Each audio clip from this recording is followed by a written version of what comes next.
আসসালামু আলাইকুম প্রিয় দর্শক, দেখুন কৃষকের একটা টেকনিক। প্রথম এই জমিটার ভিতরে ধান জ্বালা পালানো হয়েছে, ধান চাষ করা হয়েছে। ধানের জ্বালা থেকে উড়াইয়া করছে বাদাম। এই যে বাদাম, তারপরে এক সাইডে করছে পুঁই শাক।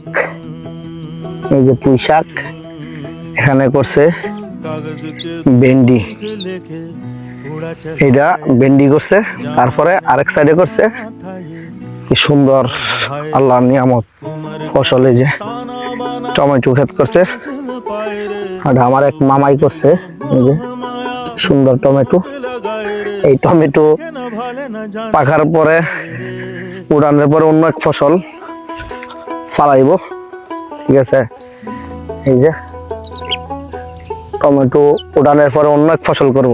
তার মানে কৃষকরা যদি সুন্দর টেকনিক বা বিজ্ঞানের প্রযুক্তি নিয়ে করে, তাহলে ইনশাল্লাহ অনেক ধরনের ফসলই একটা জমিতে সম্ভব।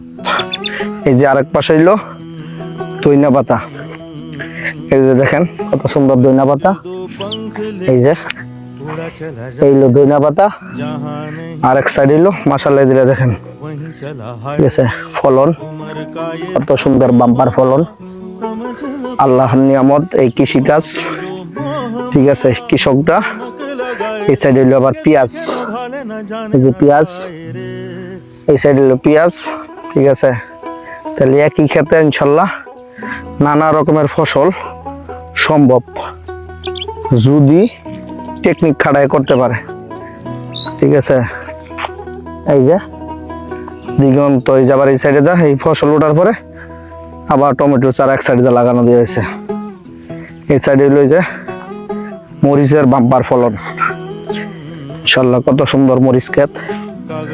এই যে মরিচ, এই যে দিগন্ত ফসলের মাঠ চতুর্দিকে, ইনশাল্লাহ একবারে সুন্দর ওয়েদার, অনেক সুন্দর পরিবেশ। ধন্যবাদ সবাইকে, ভিডিওটা সবাই দেখবেন।